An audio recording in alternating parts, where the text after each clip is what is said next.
Assalamualaikum warahmatullahi wabarakatuh.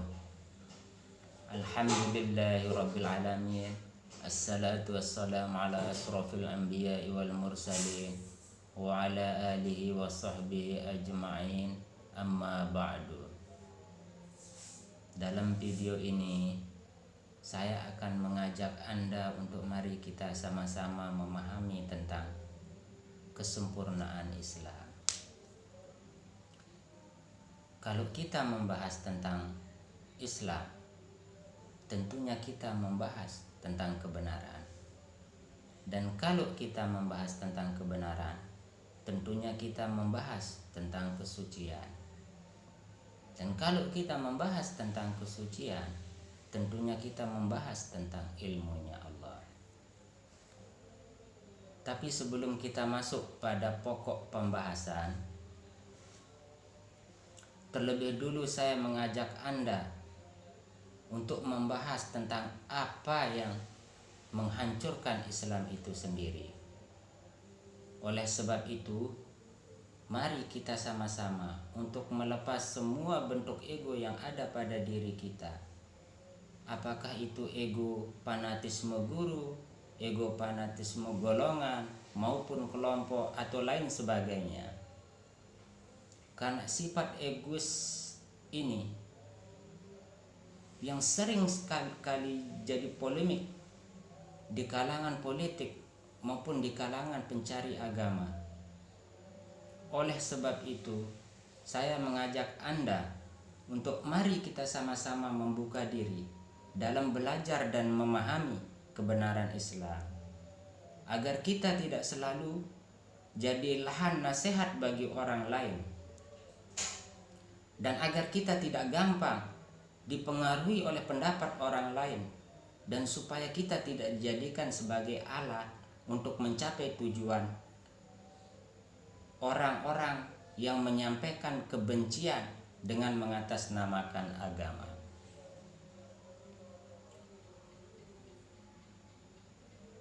Karena sesungguhnya Islam itu bukan milik organisasi, golongan maupun kelompok. Karena kebenaran Islam itu meliputi semua bentuk ideologi kehidupan manusia. Oleh sebab itu, ini menjadi tanggung jawab kita bersama sebagai umat Islam. Kenapa saya mengajak Anda untuk melepas sifat egois? Karena sifat egois adalah sifat penempatan diri yang selalu merasa diri paling benar, paling cerdas, paling segala-galanya. Seolah-olah kebenaran itu dibuat khusus untuknya, bukan untuk orang lain. Oleh karena itu, Allah berfirman dalam surat Al-Quran ayat 94 yang bunyinya, Qul in kanat lakumud darul akhiratu indallahi khalisatan min dunin nasi fatamannawul mauta in kuntum shodiqin. Katakanlah, jika kamu menganggap kampung akhirat itu atau kampung surga itu dibuat khusus untukmu, bukan untuk orang lain, maka inginilah kematianmu jika kamu memang benar. Nah, dalam ayat ini Allah menegaskan pada orang-orang yang berwatak egois agar membunuh dirinya kalau memang surga itu dibuat khusus untuk dirinya, bukan untuk orang lain. Dan pastinya mereka tidak akan berani membunuh dirinya, karena mereka itu adalah pendusta. Mereka hanyalah orang rendahan yang mengatasnamakan agama sebagai alat untuk memenuhi segala bentuk nafsunya. Pernahkah kita menyadari bagaimana buruknya sifat egois itu yang bisa hancurkan akhlak dan akidah atau moral seseorang?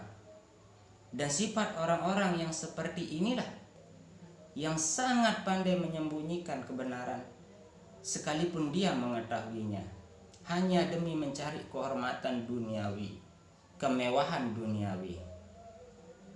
Sehingga dalam Al-Quran disebutkan Innal ladzina yaktumuna ma anzalallahu minal kitabi wa yastaruna bihi samanan qalila ulaika ma yakuluna fi butunihim illan nar wa la yukallimuhumullahu yawmal qiyamah wa la yuzakkihim wa lahum azabun alim. Sungguh orang-orang yang menyembunyikan apa yang telah diturunkan Allah, yaitu kitab, dan menjualnya dengan harga yang murah, mereka hanya menelan api neraka ke dalam perutnya, dan Allah tidak akan menyapa mereka pada hari kiamat, dan tidak akan menyucikan mereka, dan mereka akan mendapat azab yang sangat pedih. Nah, orang-orang yang berwatak seperti inilah yang paling berani menjual ayat-ayat Allah dengan harga yang murah atau dengan harga yang sangat-sangat rendah. Ya, mungkin ini disebabkan karena takut merasa direndahkan atau takut melarat demi keinginannya supaya dipandang hebat oleh orang lain atau lain sebagainya. Nah, sekarang kita masuk kepada pokok pembahasan tentang kesempurnaan Islam. Islam itu terdiri atau berdiri tegak atas 5 perkara. Yang pertama syahadat, yang kedua sholat, yang ketiga puasa, yang keempat zakat, yang kelima haji.